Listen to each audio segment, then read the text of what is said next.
Hello, bachcho. Let's read this question. The question says, what is Van 't Hoff factor? How is it related with degree of dissociation and degree of association? Right? The key concept for this question is Van 't Hoff factor. Right? Van 't Hoff factor हमारे पास क्या होता है? Van 't Hoff factor हम लोग देखेंगे अभी.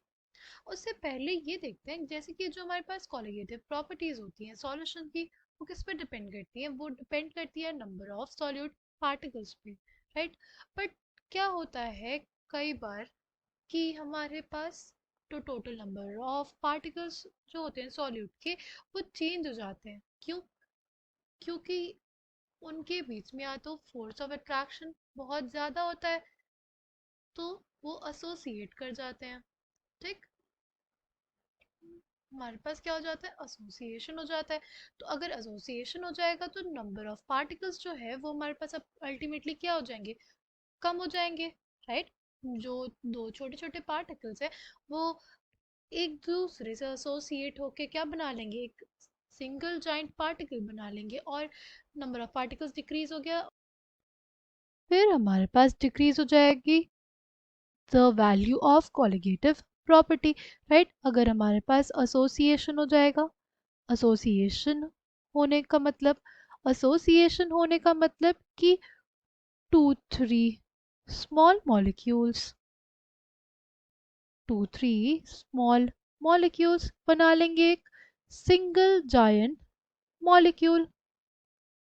तो हमारे पास क्या हो गया? नंबर ऑफ पार्टिकल्स क्या हो गए? कम हो गए. Number of particles decrease. अगर नंबर ऑफ पार्टिकल्स डिक्रीज हो जाते हैं तो क्या होता है? जो हमारे पास value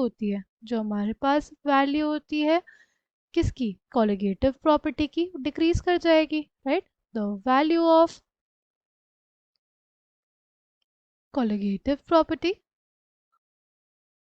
decreases. The value of colligative property decreases. ठीक. नाउ अगर हम लोग बात करते हैं डिसोसिएशन की, कई ऐसे पार्टिकल्स होते हैं, राइट, सॉलिड पार्टिकल्स होते हैं, उनमें क्या हो जाता है? डिसोसिएशन हो जाता है. डिसोसिएशन होने का मतलब कि एक सिंगल मॉलिक्यूल से हमारे पास क्या हो? ज़्यादा नंबर ऑफ पार्टिकल्स मिल जाए. जैसे हमारे इलेक्ट्रोलाइट्स होते हैं.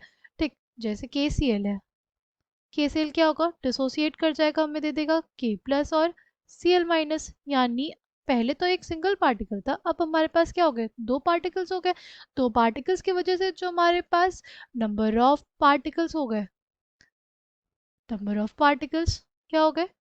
नंबर ऑफ पार्टिकल्स इंक्रीज कर गए. अगर नंबर ऑफ पार्टिकल्स इंक्रीज कर गए तो हमारे पास वैल्यू ऑफ कॉलिगेटिव प्रॉपर्टी भी क्या हो जाएगी? Value of colligative property will also increase. ठीक. वैल्यू ऑफ कॉलिगेटिव प्रॉपर्टी भी हमारे पास बढ़ गई.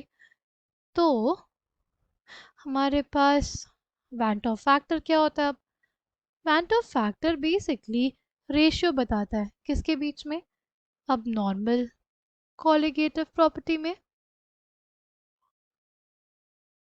अब normal colligative property by normal colligative property.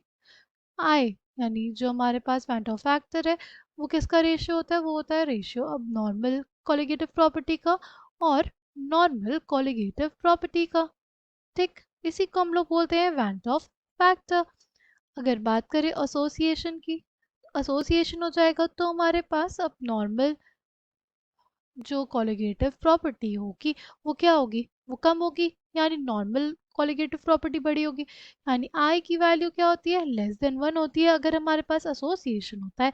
और अगर हमारे पास डिसोसिएशन होता है तो क्या होगा? डिसोसिएशन के लिए आई की जो वैल्यू होती है वो बड़ी हो जाती है क्योंकि अब नॉर्मल कॉलिगेटिव प्रॉपर्टी की वैल्यू क्या हो जाएगी? हमारे पास बड़ी हो जाएगी. ठीक. Coming back to the question, हमसे यही पूछा था कि कैसे हमारे पास van 't Hoff factor relate करता है डिग्री ऑफ डिसोसिएशन से और डिग्री ऑफ एसोसिएशन से. राइट.